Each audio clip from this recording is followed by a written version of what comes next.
দর্শক বন্ধুরা, বিগত দিনে অনেক রকম প্রতারণা শুনেছেন, কিন্তু আজকে একটু অন্য ধর্মী প্রতারণার কথা বলবো আপনাদের।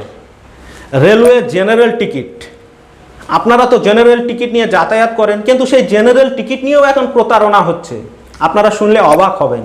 তো চলুন আজকের ভিডিওতে কীভাবে সেই জেনারেল টিকিট নিয়ে প্রতারণা করা হচ্ছে সেটাই তুলে ধরবো আজকের ভিডিওতে। তো ধরুন আপনি শিয়ালদা থেকে কিংবা হাওড়া থেকে ধরুন আপনি আসানসোল যাবেন। তো সন্ধ্যের টাইম, আপনি টিকিট কাউন্টারে দাঁড়িয়ে আছেন। তো কোনো এক ব্যক্তি এসে আপনাকে বলছে, দাদা আমার এই টিকিটটা ভুল কারণে কাটা হয়ে গিয়েছিল, তো আপনি টিকিটটা নেন, আপনি আসানসোল যাবেন, টিকিটটা নেন, আমাকে টিকিটের পয়সাটা দিয়ে দেন। তো অবভিয়াসলি আপনি তখন টিকিটে দেখবেন লম্বা লাইন, ট্রেনের টাইম হয়ে গেছে। তো আপনি কি করবেন? তাকে টিকিটের যে পয়সা সেটা দিয়ে আপনি টিকিটটা নিয়ে নেবেন। আপনি টিকিটে কি দেখবেন? অবশ্যই দেখবেন টিকিটটা মেল এক্সপ্রেস আছে কি না, টিকিটটা কোথায় থেকে কোথায়, কোন ডেটের টিকিট দেখে নেবেন, আপনি টিকিটটা নিয়ে নেবেন। কিন্তু সেই টিকিটটা নিয়ে যখন আপনি ট্রেনে উঠবেন তখনই আপনাকে ধোঁকা খেতে হবে, তখনই আপনি বুঝতে পারবেন যে আমার সঙ্গে প্রতারণা করা হয়েছে এই টিকিট নিয়ে। কিন্তু কিভাবে করা হয়েছে প্রতারণাটা? টিকিটটা তো অরিজিনাল টিকিট, তাহলে প্রতারণাটা হলো কিভাবে?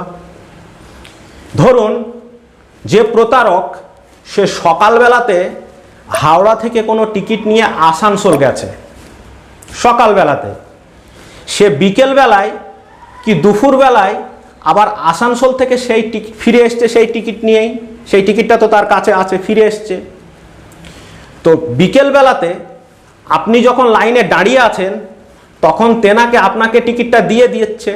তো আপনি সেই টিকিটের ডেটটা দেখলেন, আপনি কোথায় থেকে কোথায় সেটা দেখলেন, মেল এক্সপ্রেসটা দেখলেন। তো আপনি মনে মনে ভেবে নিলেন যে হ্যাঁ টিকিটটা ঠিক আছে, আপনি তাকে পয়সা দিয়ে টিকিটটা নিয়ে নিলেন। কিন্তু আপনি বড় ভুল করলেন, ওইখানে আপনি টাইমিংটা দেখেননি। আপনার দেখার উচিত ছিল সময়টা, টিকিটটা কোন সময় কাটা হয়েছে। টিকিটটা ছিল সকালের টিকিট, আর টিকিটটা নিচ্ছেন আপনি সন্ধেবেলায়। একটা জেনারেল টিকিট কাটার পর 3 ঘন্টা ভ্যালিড থাকে, ট্রেন যাত্রার 3 ঘন্টা পর্যন্ত ভ্যালিড থাকে, অর্থাৎ 3 ঘন্টা ওয়েট করা যায়। আপনি 3 ঘন্টা না ট্রেনে চেপেও জেনারেল টিকিটটা নিয়ে আপনি থাকতে পারেন। কিন্তু আপনি তো সকালের টিকিট নিয়ে আপনি যাচ্ছেন সন্ধেবেলায়, আর যে টিকিটটা কেটেছিল সকালে তার যাত্রাটাও হলো, পয়সাটাও উসুল হলো, সে বেরিয়ে গেল, প্রতারণায় ফাঁদে পড়লেন আপনি।